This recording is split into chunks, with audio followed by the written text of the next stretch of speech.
हर वर्ष जनवरी के महीने में लोहड़ी का पर्व बेहद उत्साह के साथ मनाया जाता है। यह दिन सिख समुदाय के लिए अहम होता है। यह त्योहार हर साल मकर संक्रांति से एक दिन पहले आता है। इस दिन आग का अलाव लगाया जाता है। फिर इसके बाद चारों तरफ लोग एकत्रित होते हैं और अग्नि में रेवड़ी, खील, गेहूं की बालियां और मूंगफली डालते हैं। चलिए जानते हैं इस पर्व की कथा। लोहड़ी का संबंध सुंदरी नामक एक कन्या तथा दुल्ला भट्टी नामक एक योद्धा से जोड़ा जाता है। इस संबंध में प्रचलित ऐतिहासिक कथा के अनुसार गंजीबार क्षेत्र में एक ब्राह्मण रहता था, जिसकी सुंदरी नामक एक कन्या थी, जो अपने नाम की तरह बहुत सुंदर थी। वह इतनी रूपवान थी कि उसके रूप, यौवन व सौंदर्य की चर्चा गली गली में होने लगी थी। धीरे धीरे उसकी सुंदरता के चर्चे उड़ते उड़ते गंजीबार के राजा तक पहुँचे। राजा उसकी सुंदरता का बखान सुनकर सुंदरी पर मोहित हो गया और उसने सुंदरी को अपने हरम की शोभा बनाने का निश्चय किया। गंजीबार के राजा ने सुंदरी के पिता को संदेश भेजा कि वह अपनी बेटी को उसके हरम में भेज दे। इसके बदले में उसे धन दौलत से लाद दिया जाएगा। उसने उस ब्राह्मण को अपनी बेटी को उसके हरम में भेजने के लिए अनेक तरह के प्रलोभन दिए। राजा का संदेश मिलने पर बेचारा ब्राह्मण घबरा गया। वह अपनी लाडली बेटी को उसके हरम में नहीं भेजना चाहता था।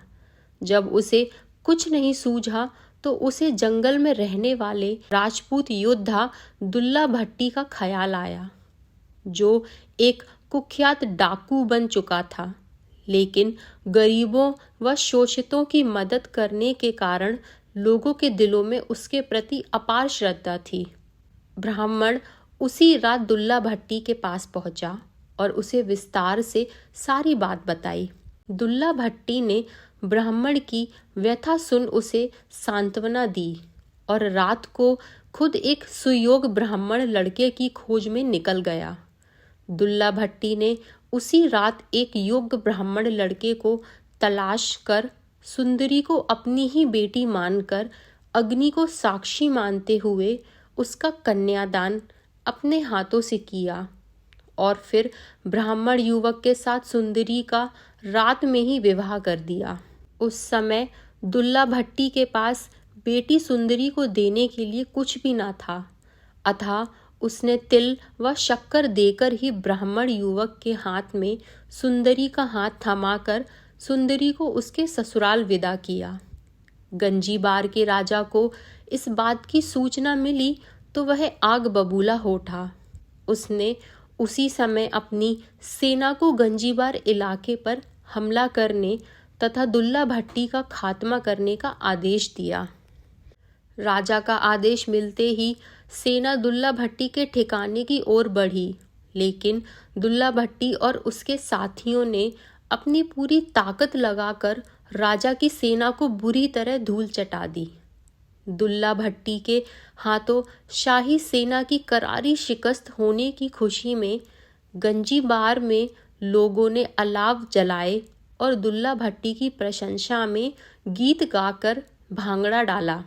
कहा जाता है कि तभी से लोहड़ी के अवसर पर गाए जाने वाले गीतों में सुंदरी और दुल्ला भट्टी को विशेष तौर पर याद किया जाने लगा। सुंदर मुंदरिये हो, तेरा कौन विचारा हो, दुल्ला भट्टी वाला हो, दुल्ले धी व्याही हो, शेर शक्कर पाई हो, कुड़ी दे मामा आए हो, मामे चूरी कुट्टी हो, जमींदारा लुट्टी हो, कुड़ी दा लाल दुपट्टा हो, दुल्ले धी ब्याही हो, दुल्ला भट्टी वाला हो, दुल्ला भट्टी वाला हो। लोहड़ी के मौके पर यह गीत आज भी जब वातावरण में गूंजता है तो दुल्ला भट्टी के प्रति लोगों की अपार श्रद्धा का आभास स्वतः ही हो जाता है।